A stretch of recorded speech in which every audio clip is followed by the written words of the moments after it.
News चैनलों पे समस्या की चर्चा हो रही है, मूल कारण और अस्थायी समाधान की नहीं। अखबारों में समस्या लिखी पड़ी है, मूल कारण और अस्थायी समाधान नहीं। विधानसभा और लोकसभा में, राज्यसभा में समस्या पे चर्चा हो रही है, मूल कारण और अस्थायी समाधान पे नहीं। और यही हालत हमारे न्यायपालिका की है। हाई कोर्ट, सुप्रीम कोर्ट में मुकदमों का फैसला तो हो रहा है, लेकिन जो समस्या आ रही है, जो मुकदमे हैं, उनका मूल कारण क्या है, उसका अस्थायी समाधान क्या है, उस पर चर्चा नहीं हो रही है। आखिर क्या कारण है कि जिस देश में वसुधैव कुटुंबकम को लोग मनसा वाचा कर्मणा फॉलो करते थे, आज वहां पिता पुत्र एक साथ नहीं रह पा रहे, भाई भाई एक साथ नहीं रह पा रहे, सास बहू एक साथ नहीं रह पा रही है, बुजुर्गों के लिए अलग से घर बनते जा रहे, बुजुर्ग बच्चे अपने माँ बाप को निकाल दे रहे, बेदखल करते जा रहे। क्यों? हम तो कहते थे वसुधैव कुटुंबकम, पूरी दुनिया एक परिवार है, और वास्तव में 4-6 आदमी एक साथ नहीं रह पा रहे। सावित्री और सत्यवान के देश में मुस्कान अपने बॉयफ्रेंड के साथ मिलके अपने पति की हत्या क्यों कर रही है? सावित्री और सत्यवान के देश में, सीता और राम के देश में, राधा और कृष्ण के देश में शादी के 15 दिन के बाद पति की हत्या, शादी के 20 दिन के बाद पति की हत्या, कॉफी में जहर मिला के हत्या, कॉन्टैक्ट किलर के जरिए अपने पति की हत्या। ये तो सावित्री सत्यवान का देश है, सीताराम का देश है, राधा कृष्ण का देश है। कहाँ गए हम? ये क्यों हो रहा है? जिस देश में हम नारी तू नारायणी की बात करते थे, नवरात्रे में कन्या पूजन करते हैं, यत्र नारस्तु पूज्यते रमन्ते तत्र देवता की बात करते हैं, वहां 2 साल 3 साल 4 साल की बच्ची के साथ इतना बलात्कार क्यों हो रहा है? बलात्कार पे चर्चा होती है, इसके मूल कारण और अस्थायी समाधान पे नहीं। जिस देश में हम कहते हैं जननी जन्म भूमि से स्वर्गादप गरीसी, कि माता और मातृभूमि स्वर्ग से बढ़कर है, उस मातृभूमि पे पैसे के लिए गद्दारी हो रही है, पैसे के लिए जासूसी हो रही है, पैसे के लिए अलगाववादियों को समर्थन किया जा रहा है, पैसे के लिए जिहादियों का समर्थन किया जा रहा है। क्यों?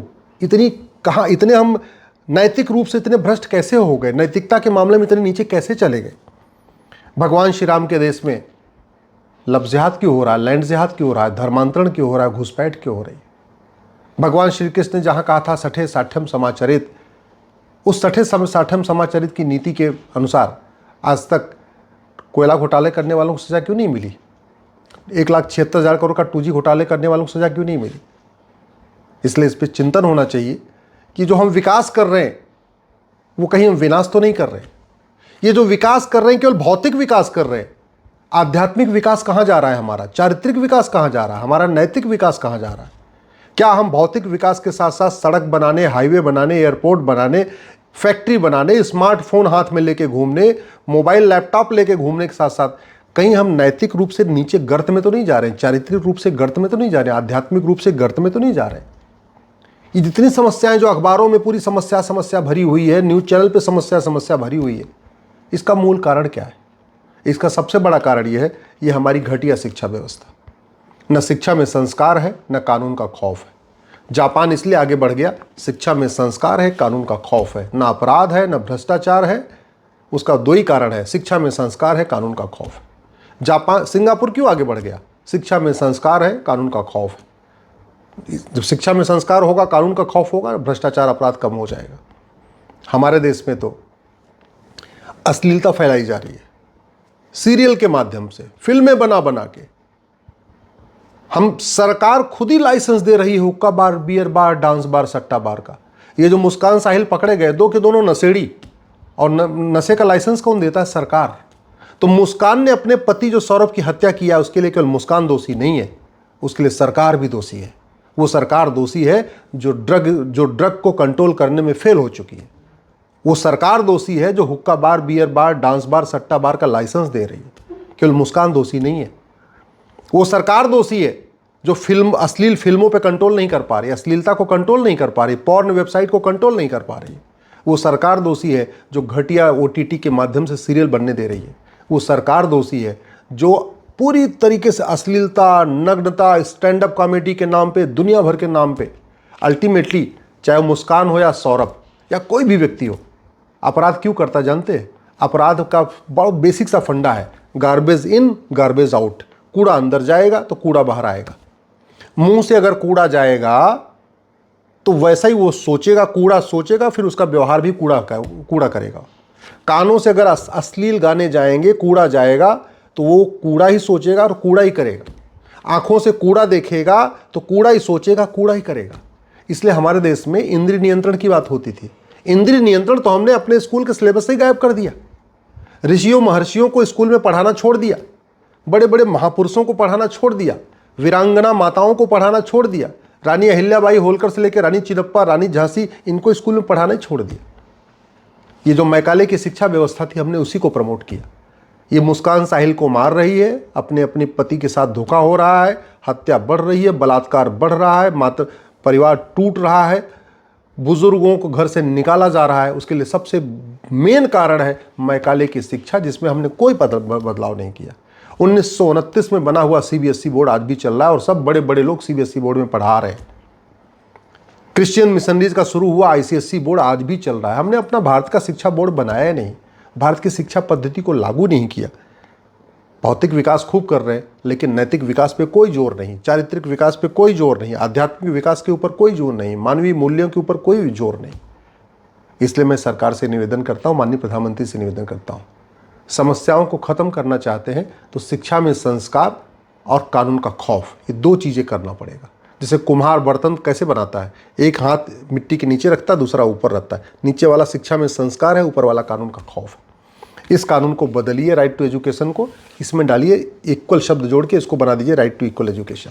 और ये मैकाले मिशनरी का जो बोर्ड चल रहा है इसको बंद कर दीजिए, मैकाले मिशनरी के एजुकेशन सिस्टम को बंद करिए। ये सीबीएसई आईसीएसई बोर्ड सबको ख़त्म करिए। ये जो 65 एजुकेशन बोर्ड चल रहे हैं इनको बंद कर दीजिए। One nation one education board बनाइए, वन नेशन वन सिलेबस लागू करिए, वन नेशन वन करिकुलम लागू करिए और कोशिश ऐसी करिए जिससे भारत में one nation one culture develop हो। जब तक बच्चे सावित्री सत्यवान को नहीं पढ़ेंगे, हरिश्चंद्र को नहीं पढ़ेंगे, ध्रुव को नहीं पढ़ेंगे, श्रवण को नहीं पढ़ेंगे, श्रवण कुमार को नहीं पढ़ेंगे, कैसे आएगा उनके स्वभाव में? आएगा ही नहीं। आज की डेट में तो फर्स्ट छोड़िए, केजी नर्सरी से केवल और केवल physics, chemistry, math, zoology, botany, 5वीं तक तो इसको पढ़ाना ही नहीं चाहिए। मैं कह रहा हूँ अगर भारत को बचाना है तो भारत में 555 मॉडल एजुकेशन सिस्टम लागू करिए। 5 साल का प्राइमरी, 5 साल का सेकेंडरी और 5 साल का ग्रेजुएशन। 5 साल के प्राइमरी में physics, chemistry, math, zoology, botany सब हटा दीजिए।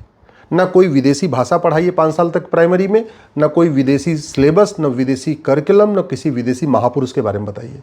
5 साल तक शुद्ध रूप से भारतीय जो वैदिक गुरुकुल शिक्षा व्यवस्था थी, यहाँ के ऋषियों को पढ़ाइए, महापुरुषों को पढ़ाइए, राजाओं को पढ़ाइए, महाराजाओं को पढ़ाइए, वीरांगना महिलाओं को पढ़ाइए, गार्गी मैत्री जैसी विदुषी महिलाओं को पढ़ाइए, आहार के बारे में सिखाइए, इंद्रिय नियंत्रण के सिखाइए, सूर्य नमस्कार सिखाइए, शीर्षासन सिखाइए, योग प्राणायाम सिखाइए।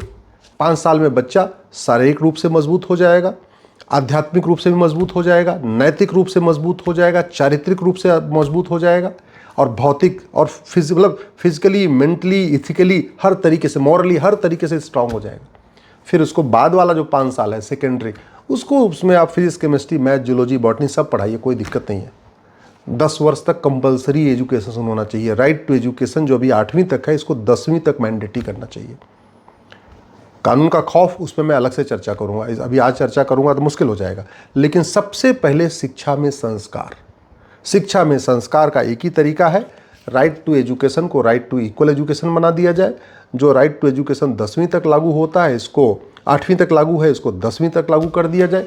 सिलेबस करिकुलम एक समान कर दिया जाए, सब अपनी अपनी मातृभाषा में पढ़ें, लेकिन किताब एक होनी चाहिए। जैसे राजा राम जो राज परिवार के थे और निषाद राज गरीब परिवार के थे, उनका वर्ण भी अलग था, दलित परिवार के थे, एक साथ स्कूल में पढ़ते थे। जैसे राजा दशरथ और सुमंत एक क्षत्रिय परिवार के, एक दलित परिवार के, एक साथ एक स्कूल में पढ़े। अगर भारत को बचाना है तो मंत्री और संतरी के बच्चे की एक किताब होनी चाहिए, शिक्षक और शिक्षा मंत्री के बच्चे की एक किताब होनी चाहिए, क्लर्क और कमिश्नर के बच्चे की एक किताब होनी चाहिए, कांस्टेबल और कप्तान के बच्चे की एक किताब होनी चाहिए। वन नेशन वन सिलेबस हो, वन नेशन वन करिकुलम हो और 5वीं तक केवल और केवल भारतीय आहार चिकित्सा, प्राकृतिक चिकित्सा, सूर्य चिकित्सा, नाड़ी चिकित्सा, इंद्रिय नियंत्रण, केवल उसको वेद पढ़ाइए, उसको उपनिषद पढ़ाइए, भगवत गीता पढ़ाइए, राम का चरित्र पढ़ाइए, शिवाजी महाराज का चरित्र पढ़ाइए, गुरु गोविंद सिंह जी का चरित्र पढ़ाइए।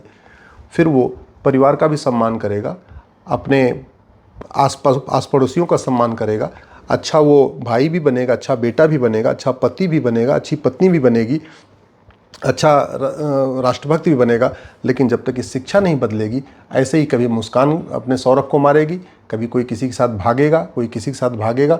लेकिन कानून बनाइए, नशा नियंत्रण करिए, अश्लीलता नियंत्रण करिए। ये जो फंडामेंटल राइट के नाम पे सब कुछ दे दिया है उसको बंद करिए।